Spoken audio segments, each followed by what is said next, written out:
There's a quiet ache I notice in many men during counseling sessions, a kind of invisible burden that shapes their entire way of being. These are men who, on the surface, seem accomplished, responsible, and even content. They have stable jobs, they work hard, and they appear to have their lives together. Yet beneath this exterior, they carry a persistent sense of guilt for simply existing. They apologize for being tired, for needing rest, for feeling hungry, or for having emotions at all. When I ask them why, their answer is almost always the same. I don't know. I've always been this way. But after years of listening to these stories, I do know. These are not quirks of personality. They are the lingering scars of a childhood spent in a home where love was conditional, where affection had to be earned, and where being yourself was never quite enough. What I've come to realize is that these patterns are not random, nor are they harmless. They are the result of a very specific kind of emotional training, a survival strategy that began long before these men had the words to describe it. Even decades later, this programming continues to shape every relationship, every boundary, and every attempt at intimacy. In families ruled by narcissism, a child's nervous system is wired for constant vigilance. The child learns to scan for danger, to anticipate emotional storms, and to adapt in order to avoid conflict or rejection. This hyper-alertness doesn't simply vanish with age. It becomes the default operating system for navigating adulthood, especially in love. Imagine growing up in an environment where your emotional GPS was set to survival mode. Now, as an adult, you're trying to navigate the landscape of closeness and connection, but your system is still on high alert, bracing for betrayals that may never come, and preparing for battles that aren't happening. The result is a kind of emotional fatigue that masquerades as anxiety, overthinking, or a constant need to prove yourself in relationships. Through years of working with men who carry these invisible wounds, I've identified 7 recurring patterns, 7 ways this early conditioning shows up in their adult love lives. As you read through them, I invite you to notice not just whether you recognize yourself, but also how your body responds. Sometimes the truth is felt before it is understood. The first pattern is what I call the compulsion to endlessly justify yourself. This isn't just about talking too much. It's about feeling unable to exist without explaining or defending every thought, feeling, or decision. You might find yourself writing long messages when a simple answer would suffice, or feeling the urge to cushion every opinion with apologies and justifications. This isn't communication, it's survival. As a child, you learned that expressing a need or setting a boundary could trigger unpredictable reactions. You learned that your needs had to be explained, rationalized, or even begged for in order to be seen as valid. So you developed a strategy. If I explain enough, if I make myself small enough, maybe I'll be accepted. Neurologically, this programming makes it difficult to set boundaries. For you, no is never just a complete sentence. It's the start of a negotiation where you must prove your right to say it. But when every boundary becomes a debate, you unintentionally invite others to question your right to have boundaries at all. The second pattern is what I call hypervigilant empathy. You have an almost uncanny ability to read the room, to sense shifts in mood, to pick up on micro-expressions and subtle changes in tone. Before you even enter a space, you know who's upset, who's tense, who needs something. While this might seem like a superpower, it's actually an early warning system developed to survive in an emotionally unpredictable home. Your nervous system was trained to detect emotional storms before they broke. You learned that your parents' moods dictated whether there would be peace or chaos, and that you could be blamed for things that were never your fault. So, you became an emotional radar, always scanning for danger. But living in this constant state of alertness means you can never truly relax in love. You become the partner who anticipates needs, avoids conflict, and adapts to the emotional state of the other. It may look like caring, but it's exhausting. True intimacy cannot grow where everything must be constantly managed and controlled. The third pattern is an emotional allergy to genuine tenderness.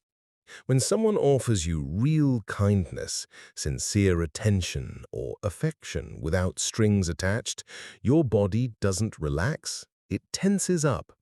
You brace yourself, wondering what's coming next, what the price will be, or what this person wants in return. This isn't paranoia, it's the wisdom of trauma. In your family of origin, tenderness was rarely free. Kindness was often the opening move in a game of manipulation. Declarations of love came with hidden costs, always due at the most unexpected moment. Your nervous system learned to associate affection with danger. So now, even years later, when a truly good person enters your life, your internal alarm goes off. Not because they are dangerous, but because your body confuses safety with threat. Healing this allergy to tenderness isn't about convincing your mind that it's safe to receive love. It's about retraining your nervous system to distinguish between manipulative kindness and genuine care. A process that takes time, patience, and self-compassion. The fourth pattern is the constant performance. Even when you're alone, you're still playing a role. You rehearse conversations that may never happen, rewrite messages over and over, adjust your tone, and choose your words based on who's listening. This isn't dishonesty, it's a survival strategy. In your early life, being yourself was risky. Authenticity meant exposure to criticism, rejection, or the message that who you are is not enough. So you created different versions of yourself, the professional, the social, the romantic, the family persona, all revolving around the question, who do I need to be for this person to accept me? But if you're always performing, you eventually lose touch with your true self. Mature love is not an audition. It's not a test you have to pass to earn affection. It's an encounter between two people who choose to be real, with all their imperfections and vulnerabilities. If you've spent your life in performance mode, the idea of being loved for your true self can feel both impossible and terrifying. The fifth pattern is the silent epidemic of apologizing. Not for mistakes, but for simply existing. You apologize for being hungry, tired, having a different opinion, for crying, laughing too loudly, or taking up space. I've seen men apologize for the weather, for mentioning their own achievements, or for needing time to process emotions. Every time, what I see is a boy who learned that his existence was a burden, something that needed constant justification.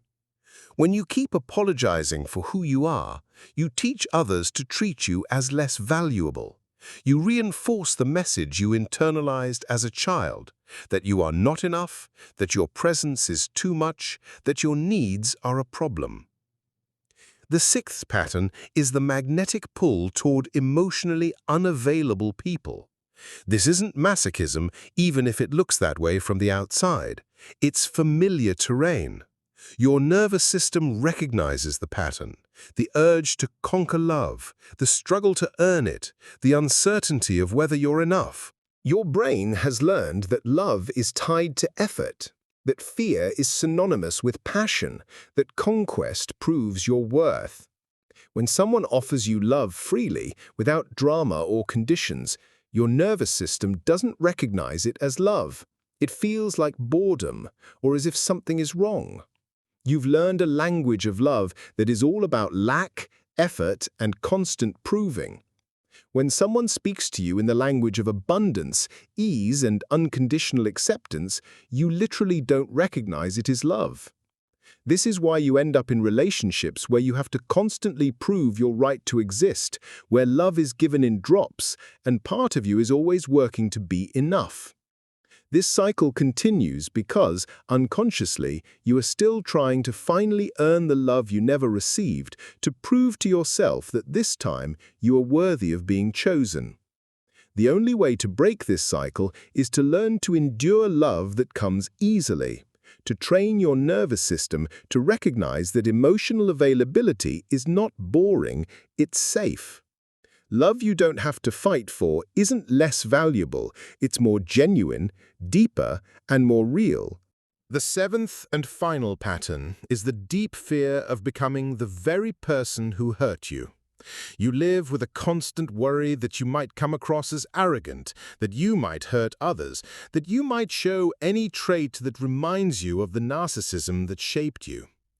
This fear is so strong that you often diminish yourself, avoid recognition, downplay your achievements, deflect compliments, and flee from situations where you might be seen as special or successful.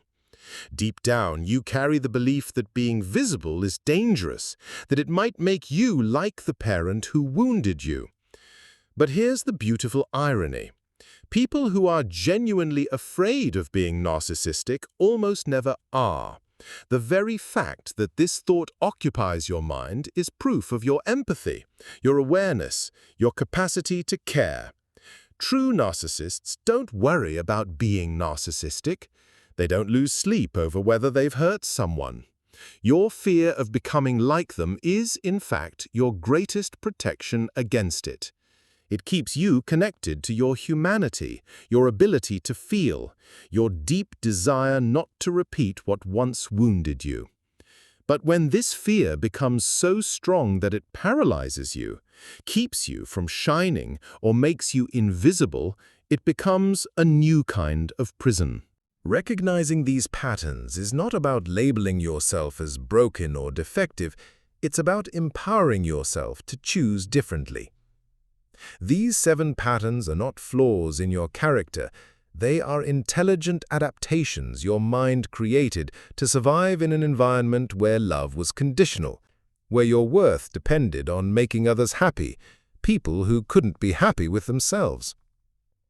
As a child, you did your best with the tools you had, and those tools saved you. They helped you navigate a home where emotional survival required constant vigilance, where love had to be earned, and authenticity was a luxury you couldn't afford. But now, as an adult, the tools that once protected you are the very things that prevent you from living freely. The hypervigilance that once kept you safe has become anxiety in relationships. The constant explaining that once shielded you has turned into an inability to set clear boundaries. The performance that once made you acceptable has become a barrier to real intimacy. Healing does not mean freeing yourself from all of this overnight. Healing means recognizing these patterns when they appear, meeting them with gentleness and patience, and choosing new responses step by step. It means transforming your old survival strategies into tools for building real relationships. Relationships where you don't have to explain why you exist, where you are seen without having to pretend, where love is given to you for who you are, not for what you do. If you recognize yourself in these patterns, it doesn't mean you're doomed to repeat them forever. You are not broken. You are not too damaged to be loved. You are a person who survived something you should never have had to endure. And now you have the chance to choose something entirely new. Mature love exists. It is not the kind of love you must earn through endless explanation, not the kind you must constantly monitor for fear of losing it, not the kind that requires you to hide who you are or to apologize for simply existing. Mature love is the kind that sees you even on your bad days and asks for no explanation. It's the love that recognizes your fear and offers not solutions, but presence. It's the love that allows you to be authentic, imperfect, and human. It is not afraid of your boundaries, but respects them. It does not punish you for your wounds, but stays with you as you heal them. And that kind of love is waiting for you, not as a reward for perfect healing, because healing is not a destination you arrive at and stay forever. Healing is a process, a daily commitment to yourself, a conscious choice to respond differently each time old patterns arise. Healing is that moment when you feel yourself wanting to over-explain, and instead you take a deep breath and trust that your no is enough. It's when your body tenses in response to a loving gesture, and you consciously choose to stay present, to allow yourself to be touched by that tenderness, even if it feels unfamiliar. It's when you notice yourself slipping into a role and instead reveal a piece of your true self, even if your voice trembles. It's when you catch the apology forming on your tongue and instead say, "I need this," without explanation. It's when you feel drawn to someone emotionally unavailable and you consciously turn away, moving towards someone who is truly present, even if your nervous system resists because it doesn't yet recognize this kind of love. And it's when the fear rises that you might become like the person who hurt you, and yet you don't shrink yourself, but recognize that fear as proof of your empathy, allowing yourself to shine, knowing that your light doesn't dim the light of others, but invites them to shine alongside you. Each of these choices is an act of extraordinary courage, because you are choosing the unknown over the familiar, healing over survival, growth over repetition. You are writing a new story with an ending your inner child never dared to dream of. Your story with narcissistic parents taught you how to survive in a hostile environment. But now you have the chance to learn something entirely new: how to flourish in a space of love, how to build relationships grounded in mutual respect, authenticity, and the beautiful imperfection of two people who have chosen to grow together. This is not only possible for you, it is your right. You have the right to be loved without conditions. You have the right to take up space without apology.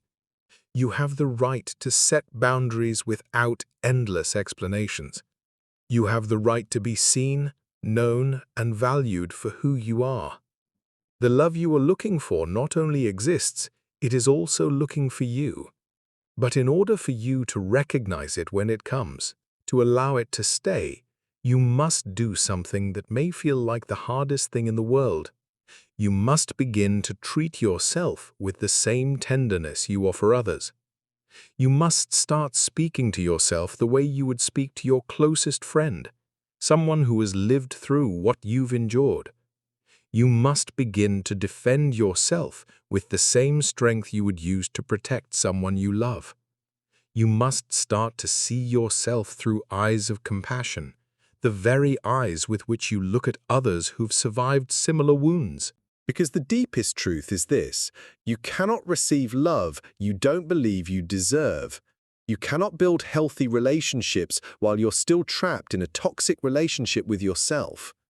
You cannot give to others what you continue to deny yourself. That's why healing always begins with you, not with finding the right person to heal your wounds, not with better explanations of your needs, not with more convincing behavior to be accepted. Healing begins with the recognition that you deserve love simply because you exist, that your worth is not up for negotiation, that you don't have to earn your place in this world, that you, exactly as you are, with all your wounds, your patterns, and your story, are enough. From this place of radical self-acceptance, from this solid foundation of self-love, you can begin to choose relationships that honor who you are, not the ones that force you to be someone else. The path to mature love is not perfect. There will be days when old patterns speak louder than ever. There will be moments when the familiar melody of survival feels safer than the new song of healing. And that's okay. That's part of the process. But what matters is that you now hold the keys. You now have the map. You now know that the patterns that have accompanied you your whole life are not your destiny. They are your starting point, the place from which you choose something different, something better, something worthy of the person you've become despite everything. And this person, who survived, who grew, who chose healing over repetition, deserves a love that celebrates them, not one that merely tolerates them. A love that sees them, not one that overlooks them. A love that walks beside them, not one that keeps them small. That love exists, and you, exactly as you are right now, are worthy of it.